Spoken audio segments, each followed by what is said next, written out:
Hello, welcome back to another video. I'm gonna try Traveler instead of your name when I say things, so we'll see how that goes.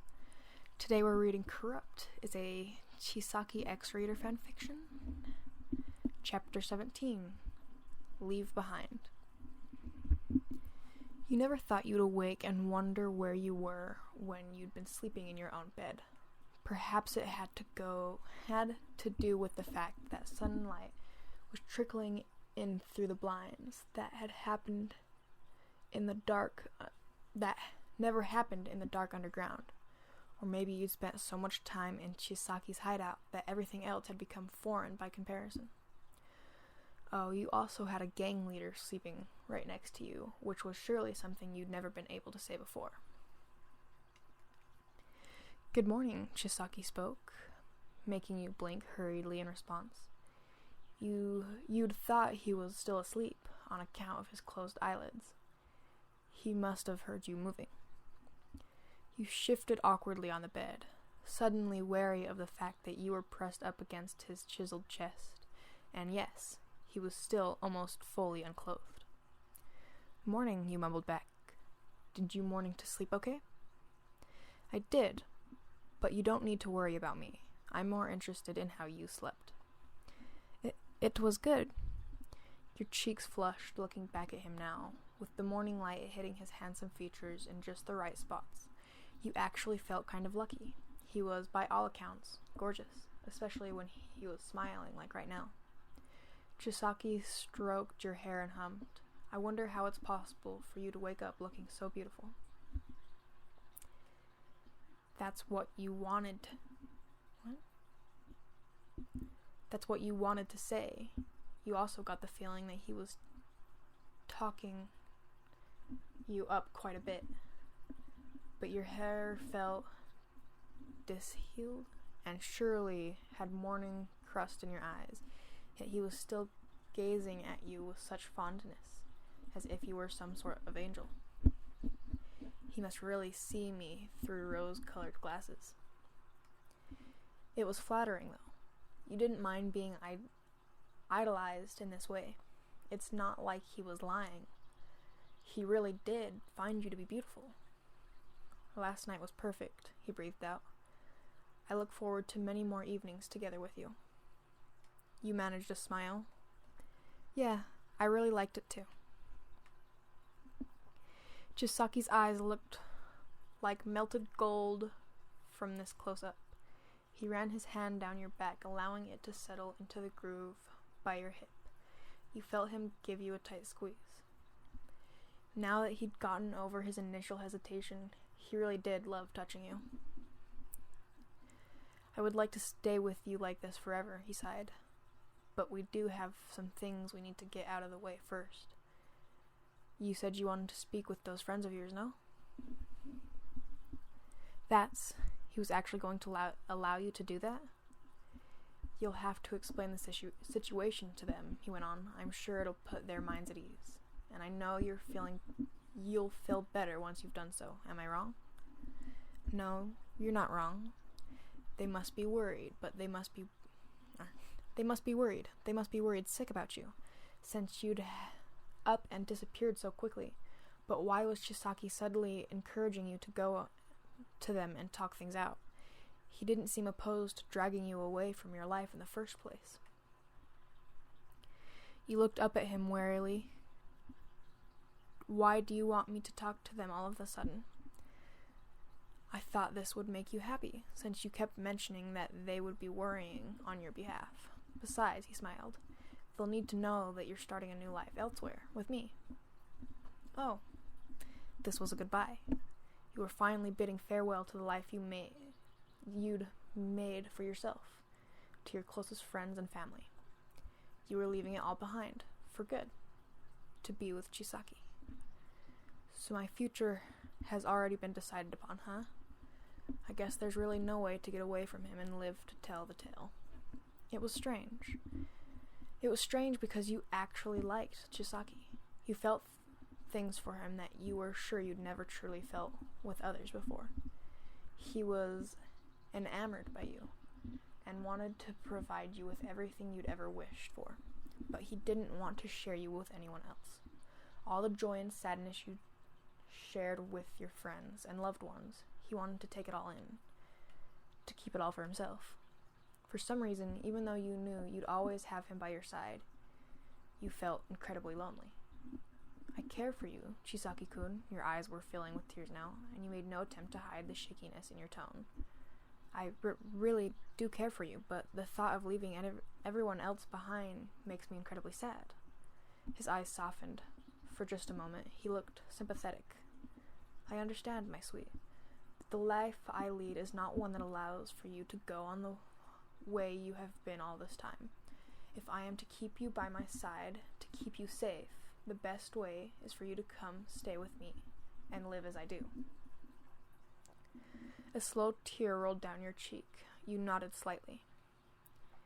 You might still be able to see them from time to time, he offered.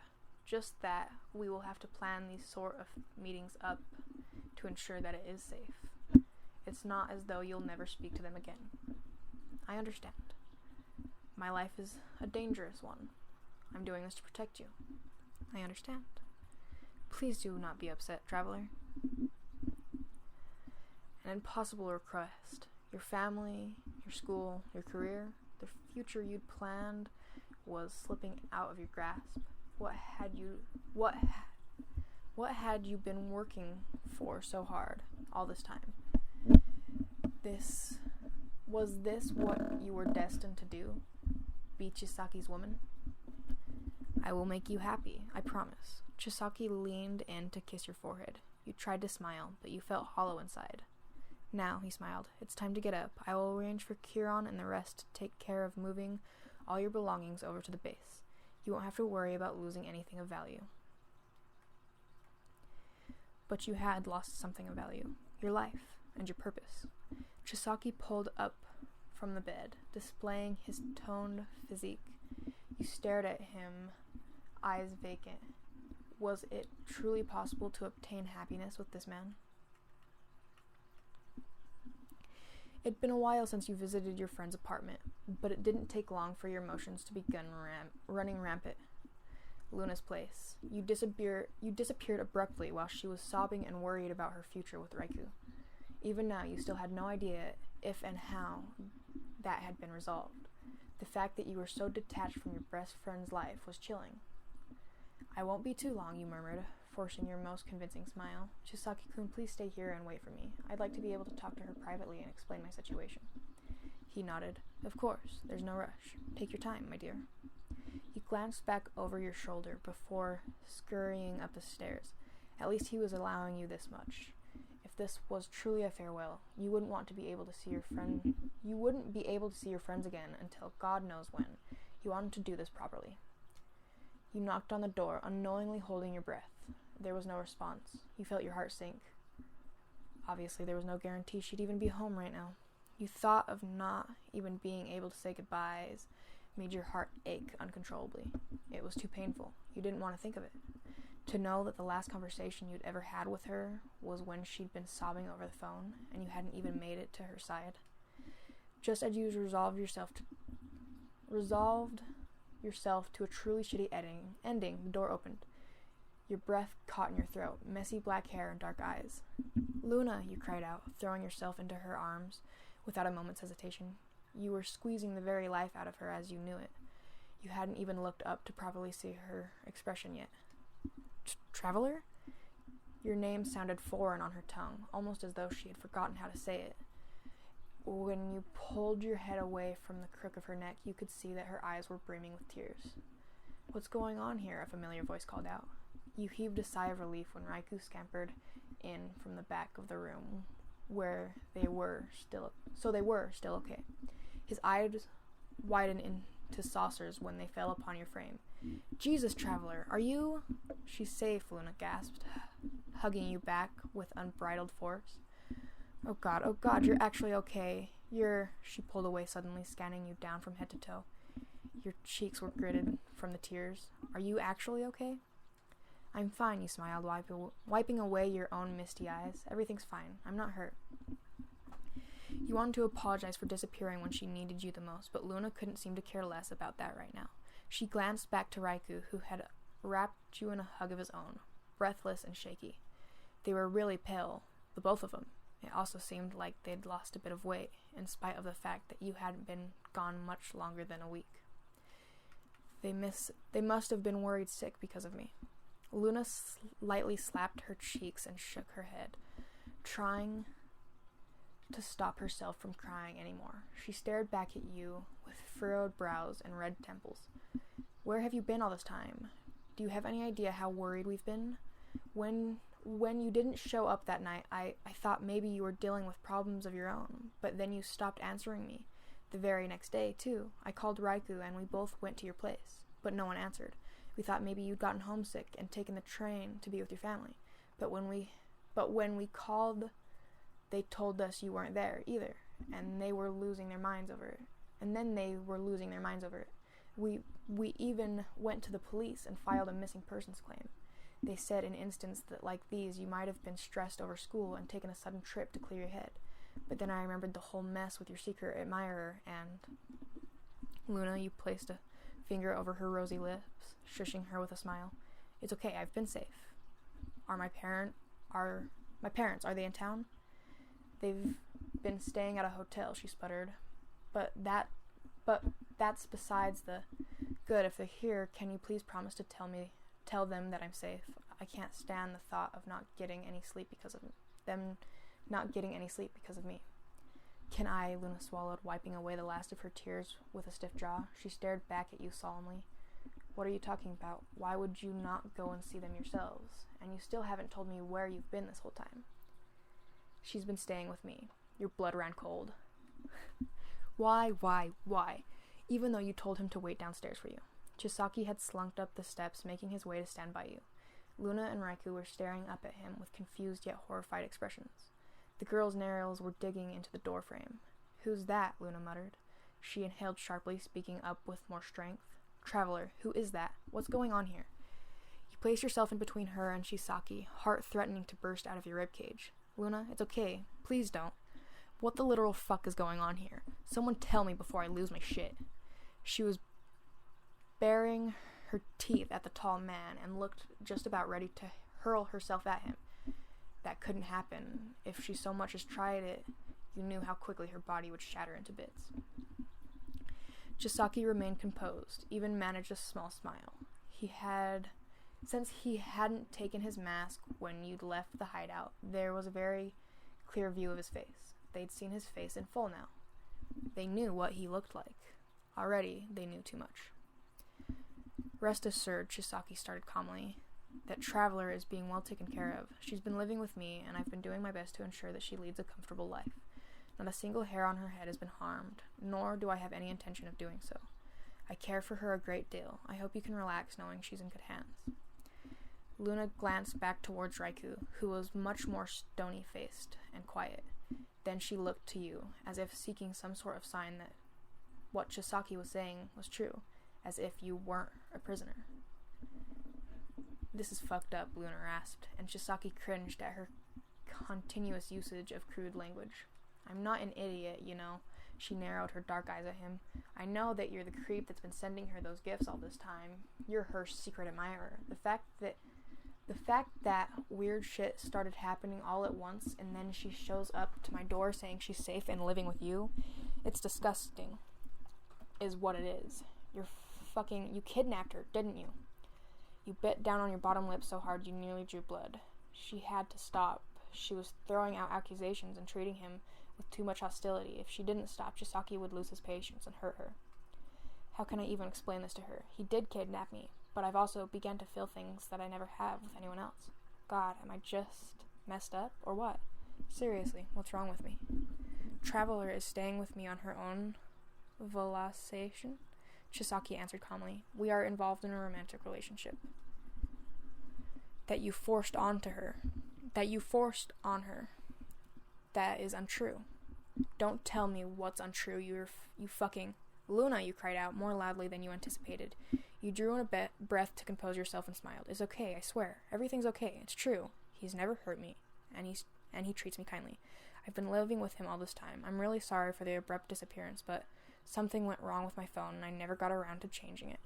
Chisaki-kun does a lot of research, so his living space are highly monitored, and I have a great deal of security. I couldn't contact anyone while I was staying with him for that reason. You hastily glance back towards Chisaki for affirmation. He nodded his head and smiled at you, pleased by your explanation. Luna and Raikou were still searing their brows. It was safe to say they hadn't bought your feeble lie. Where is she staying? Luna challenged. If this is truly a normal, healthy relationship, you should at least be able to tell me the address where you guys are living now. No? So that I can visit my friend and confirm with my own 2 eyes that she's safe? Chisaki narrowed his amber eyes. I believe Traveler just explained to you that I'm involved in highly sensitive, confidential research. For such reasons, I cannot liberally disclose to strangers where I reside. My living space also doubles as my lab, you see. I'm not a stranger, you eloquent twat. I'm Traveler's best fucking friend, and I deserve to know where she's staying. A chill swept through the air. You felt it now, that eerie, menacing aura that Chisaki was able to bring forth without so much as a word. He was being fairly patient on your behalf, you realized, because these were your friends, and he was dealing with. But it was clear he was nearing his breaking point. Luna, you smiled. Raikou, you glanced. Please don't. You don't need to worry. I'm being completely honest when I say that I've never been hurt, and I'm with Chisaki-kun because I want to be. We are in a relationship together. And that isn't a lie. He is a pretty important person, and dealing with some fairly private work.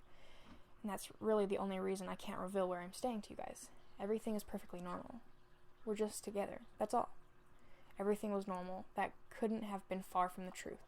You were involved with the Yaki-san boss, who wielded a frightening quirk, who performed experiments on a child and had most certainly killed people before. Yet, in spite of all that, you actually cared for him, even with all the lies you'd just spewed. The one thing you had been true was the fact that you bore feeling towards Chisaki, that you yourself couldn't even fully comprehend. You wanted to be with him, not in this obscure, twisted way, but you did want to be with him. You wanted Chisaki. I care for you, Traveler, and I want nothing more than to provide her with a safe... comfortable life. Chisaki placed one arm around your shoulder, staring Luna dead in the eyes. His touch wasn't hostile, but it wasn't gentle either. He was marking his territory right now, claiming what he believed to be rightfully his.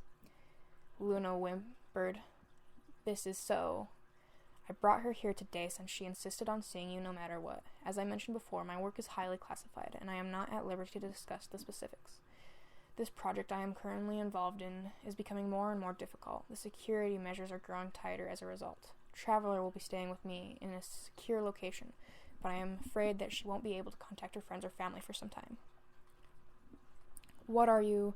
It's unfortunate, but such is business. Our research is not to be taken lightly." Luna's dark, almond-shaped eyes began to tremble. Tears were rising up to the surface once more. You tried to force a smile, but it was too late. Already you could hear the panicked, shallow breath slipping in and out of her lips. She was hyperventilating. No, she choked out. "I don't know what the hell you're on about, but there's no way Traveler would go with you. With a sketchy-ass situation like that, what's wrong with you anyways?" Her voice grew increasingly strained. "Are you some kind of rapist? A serial killer? It's clear that there's something fucked up about you. We're not idiots, you know. In that case, I could just call the cops right now and... You will do nothing of the sort." Chisaki's words were laced with venom. The sharpness in his tone made even you take an involuntary step back. This was bad. This was so bad. The more Luna expressed her suspicion of Chisaki, the more she was likely to be branded a target. You would have loved to spend more time with her. You wanted nothing more than to keep her close, always, but you knew that just wouldn't be possible with this life you were venturing into. This man Chisaki was just far too dangerous. "Please stop, Luna. You're upsetting me." You reached down to grab Chisaki's hand in your own, in part because you were determined to prove to her that you were all right, and also because you wanted to keep him within arm's reach if Luna prodded too far. "I'm happy with him," you breathed out. "Trust me when I say this. Yes, the circumstances are unique and strange, but I am safe. I wouldn't be doing this if I wasn't. In a way, you were safe. Under Chisaki's watchful eye, you were probably safer than anywhere else in the world. He would never allow anyone to get within a meter of you, let alone subject you to any harm. The only real danger was Chisaki himself. But as the days grew on, you sensed him growing more and more attached, and the risk of you being discarded that much more unlikely. You would be safe with him, but no one else in your life. That's why you had to let go of it all. I don't understand, Luna choked, her face pale, eyes red. You have a life here, traveler. You're still in school, for crying out loud, and now you're just going to abandon all that for some guy you barely know? Your family? She cried out. Your family is worried sick about you. None of this makes any sense. This isn't like you. This just I can't understand any of it. Chisaki squeezed your fingers. It must be upsetting to know that your friend is starting a new life elsewhere, but I assure you it is for the best. I will make her happy. Happy? The girl's head slumped forward, black locks cascading over cloudy eyes. She bit down on her bottom lip, a series of spluttered and wheezing erupting from her chest. This isn't Traveler, she grimaced. She would never leave her life behind just for some guy. You've done something to her. You must have brainwashed her. Or, Luna, Raikou urged. Please, just enough. No.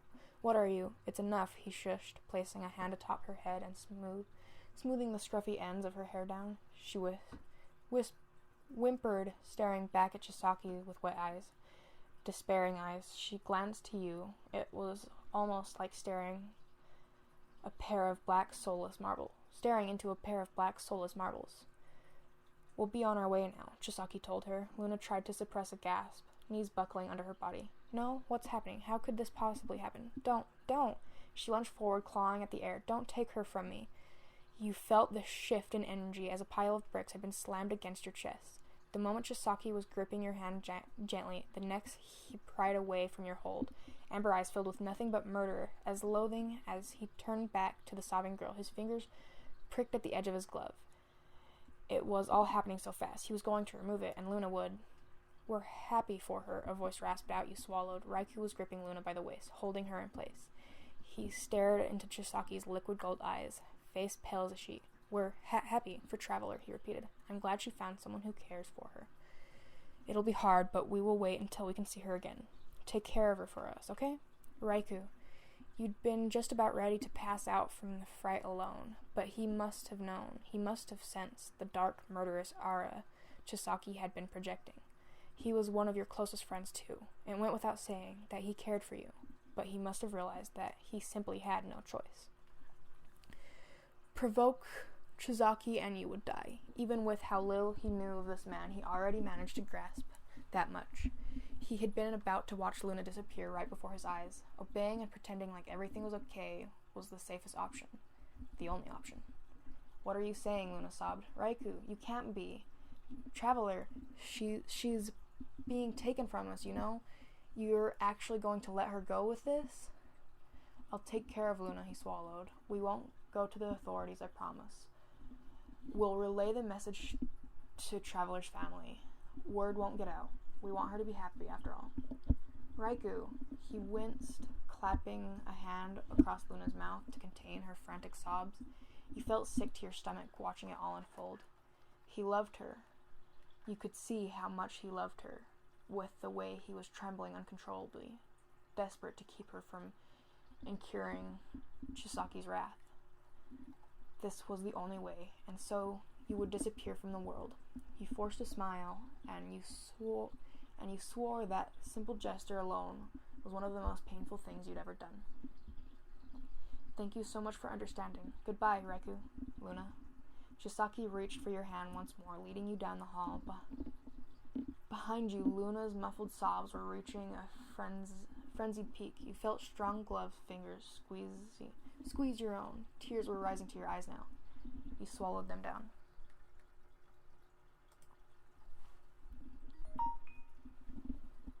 Chapter 18. New Life. That should be the last of your things, Miss Traveler. The attendant bobbed their head, setting the box down and pushing it up against the wall. There were a lot of them now. You had You'd have to sort through it all later on. You were far too tired to bother doing it at the moment. In any case, there was certainly no rush. It was not as if you were going anywhere. Thanks, you mumbled back. They hastily bowed before heading out the door. It was hard to manage a spirited response right now, considering you'd just bid your previous life goodbye. Chisaki had said that he'd be setting you up with most of what you needed. You'd be given a computer, whichever books you required, and so on. But the fact that you'd put a halt on your school activities and the like still stood. Until Chisaki's project was done, his goal, it was clear you'd be remaining by his side. And for the intents and purpose of that goal, he needed Eri. Sulking around right now would be pointless. This was your situation, no matter how much it frustrated you. If this was truly the only way you could be with Chisaki, then maybe things were meant to unravel this way. Perhaps this would only be temporary, and then you'd be able to lead a normal life together. Or maybe that was wishful thinking. You didn't know, not where this relationship would lead, or even if it really was your destined one. Chisaki was in his office right about now, but he looked so busy you didn't want to disturb him. You patted down your shirt and headed for the hallway, making sure to close the door behind you. It was your room, after all. If you were going to be living here, you wanted some damn privacy. Miss Traveler, one of the asides spoke. Where are you? I'm visiting Eri-chan. You passed them by without another word. They seemed to tense up for a bit, but didn't bother to protest. This wasn't against the rules. What was happening to her was surely terrifying, and you'd promised to stay by her side. Maybe that was your purpose of being here, to care for that little girl and lessen her pain. Knock knock. Upon reaching the plain, somewhat secluded area, you carefully opened the door and poked your head around the corner. It was pitch black, as always. You saw Eri tense up in her little bed. Then she realized it was you, and let out an audible gasp. Traveler, she sputtered out, hopping off the bed and rushing over towards your side. Her eyes were already welling with tears. You came back. You smiled, crouching down. Of course I did. I promised, didn't I? I just went to collect some of my things from my old place, but now they've all been brought over here, so I'm officially moved in. We'll be seeing each other a whole lot from now on. Her pudgy cheeks flushed pink, and she boastfully nodded her head, practically jumping into your arms. You chuckled and gently stroked her hair. She let her guard down so much more this time. When you'd first met the little girl, her body had been stiff as stone. Do you mind if I turn on the light, you asked? It's a little dim in here, and that way we can see each other better while we talk, okay? Yes, that's fine. She timidly lowered her gaze. Traveler, you're really pretty, so I'd like to see your face better. Oh gosh, thank you, Eri-chan. I think you're really pretty as well. That's not. Eri scrunched up her nose, but you'd already flipped on the light and began leading her by the hand. Her eyes squinted and took a moment to adjust, but then she got used to it. Now that you could see her more clearly, the bandages on her limbs seemed to be that much more striking. God, you wanted to help her. You smiled. Let's see now. What do you want to do? You haven't opened any of these toys yet, right? No, she swallowed. One of the not-so-nice people brought them for me. That's why I didn't want to use them. An attendant of Chisaki's, no doubt. Perhaps others had tried to get close to her in order to make her feel more at ease. But if they wore those damn masks and treated her with such detachment, how could she possibly feel safe around them? That's fine, you nodded. We don't have to use them. We can just find something else to do. Oh, I know. Eri blinked up at you in confusion, but you already began tugging her by the arm and leading her towards the door. Her brows rocketed almost immediately. What's happening? I can't leave the room. If I do, he'll... Don't worry about Chisaki-kun, you smiled. I'll sort things out with him. For the time being, I thought it'd be nice to get a change of scenery. I'm going to bring you to my room instead. It's still a bit of a mess, but I have some old books there that I can read to you. It'll be fun. She seemed to want to protest, most likely out of fear of being reprimanded, but she too must have been itching to get out of that stale prison-like room. You led her along gently, looking back over your shoulder every so often. Eri-chan, you're not wearing shoes, you remarked. It must be cold on your feet. I'll pick out a nice pair for you online, and I'll have someone go buy them for you together, okay? We could even look together for them if you want. Look together? The word online seemed to puzzle her too, which wasn't surprising. She was still young and had been trapped in here for, God, how long had it been? You were scared even to ask. You passed by some masked figures on the way back, all of whom jolted upon seeing you with Eri, but you waved them off dismissively. Chisaki could talk to you if he had a problem, but you really weren't doing anything wrong. No one said you couldn't play with Eri in your room. This is your room, traveler? Eri looked perplexed. You shut the door behind the two of you and smiled. There were piles of boxes with countless of belongings from your apartment within them. Luckily, there was still ample walking space. You pulled the little girl over towards one of the opened ones and crouched down. It was filled with books. There are a lot of my older ones, you explained. I used to read them when I was a little girl. I've mostly outgrown them, but they hold sentimental value to me, so I've kept them all these years. Here, I'm sure you'll enjoy this one. Eri furrowed her brows. Alice in Wonderland? Yep, Eri-chan, good job. I didn't know you learned how to read. Oh, she flushed a bit. I sometimes like to look through some of the books in my room. I'm not very good at reading, though. Some of the words are hard. Don't worry, you smiled. I'll read it aloud for you. Thank you. You wrapped both hands around the girl, hoisting her up onto the bed and plopping her down on your lap. She blushed even deeper, wiggling a bit as though unsure how exactly to sit. Get as comfortable as you can. You placed the book in front of her and opened it up to the first page. I'll start reading, okay? Eri fervently nodded her head. She was much more wide-eyed than earlier. They even had a bit of glossy sheen to them, excitement.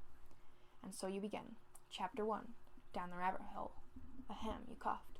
Alice was beginning to get very tired of sitting by her sister on the bank and... Question, Eri squeaked. What's a rabbit hole? Ah, it's a little hole in the ground where rabbits and their families like to live. They make their houses there, and it keeps them dry when it rains or snows. And they also store their food inside. Rabbits have families? Yep. Pretty much all animals and humans like us have families. She blinked. Do I have a family then? You swallowed thickly. Honestly, you had no idea. Chisaki had yet to tell you how and where he'd acquired this little girl. She wasn't his daughter, but she was certainly someone's daughter. He had whisked her away from her home at such a young age that she had no memory of it. I'm your family, Eri-chan. You smiled brightly and leaned in to peck her on the forehead. She flushed, much like the last time you'd done so, and managed to slowly nod back.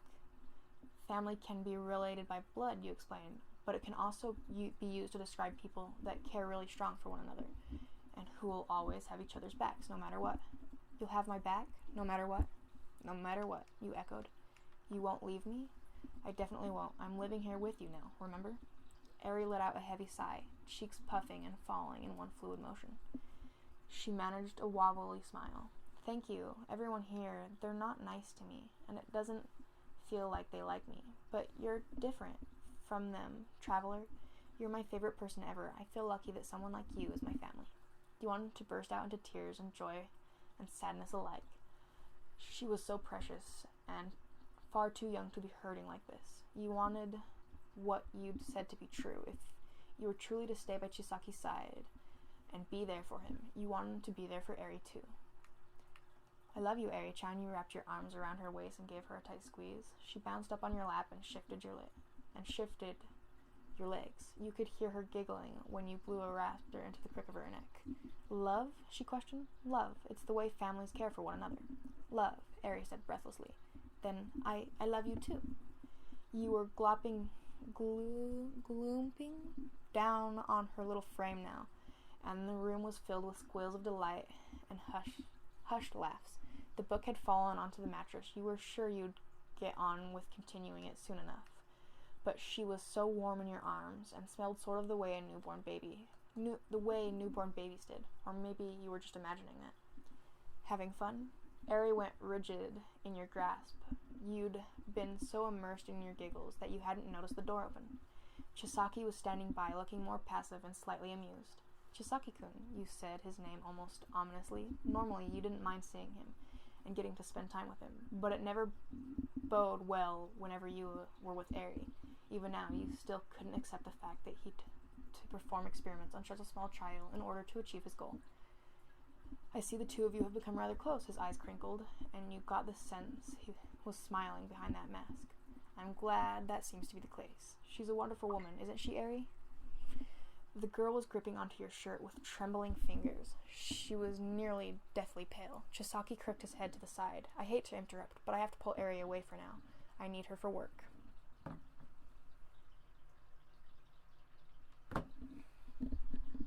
For now, even though you'd yet to acquire the specifics, you knew the process was far from pleasant. Eri wouldn't have had all those bandages if that were the case. Can't Eri-chan stay with me longer? He tried. We're in the middle of reading a book. We have to do this regularly, otherwise development will take even longer. Right. She was crying. She wasn't crying, nor was she trembling anymore. Instead, she'd gone completely still. The luster in her crimson eyes had all but disappeared. It was a lonely, stonic expression, as if she'd already accepted her fate. It's okay, Eri mumbled under her breath, carefully stepping off the bed. I'll be okay, traveler.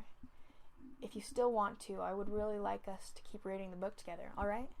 She was being brave, for the both of your sake. This little girl was enduring far worse than you could ever bring yourself to imagine. Chisaki ushered Eri toward his side and could hear the little pitter-patter of her bare feet as she scurried over. You gripped down on the bed sheets. Wait, you exclaimed. Chisaki looked back at you with arched brows. You stood up and faced him. Please, you breathed. At least allow me to accompany her. I don't want Eri to be scared. If it's possible for me to make the whole thing a little less painful of being there, I would like to try. He looked confused. You want to sit in while I'm running the test? Yes, please. Oh, my. I'm afraid I can't allow that, my sweet traveler.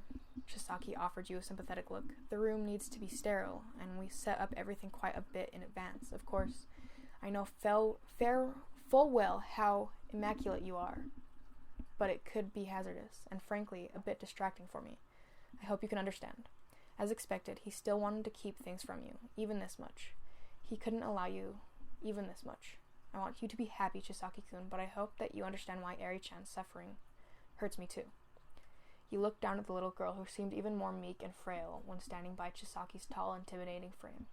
Eri's eyes were quivering now. You shouldn't have said that you were hurting for her. It would only fill her with more sadness. Please be careful with her. Of course, she's important to me after all. Chisaki waved you off with the back of his gloved hand. Eri tried to force a smile as she looked back at you, but you couldn't blame her difficulty in doing so. She was walking into something incredibly frightening. They left. You fell on the bed, your heart felt heavy. Why couldn't things be simpler? Life wasn't meant to be easy, but it just didn't seem fair. Maybe you were just weak. You weren't strong, like Eri. Thank you for your obedience, Eri. Out in the hall, Chisaki was striding forward at a swift pace. He was already running a tad behind schedule, but he supposed it couldn't be helped. You getting along with Eri was a plus, after all. The girl bowed her pale head of hair, unwilling to meet Chisaki's gaze. He studied her for a moment, remembering how fondly you'd been staring down at the tiny human. Your expression held a mixture of warmth, pain, and worry. A point in his chest began to ache. This was strange. Something was happening to him. For the first time ever, he felt slightly conflicted of what he was about to do. Give credit to this author. She's really good at what she does. It's becoming increasingly a struggle for me to read. I don't know why. You probably can't hear it. I don't know. That's the end of this video, and you will hear me in the next one. Bye-bye.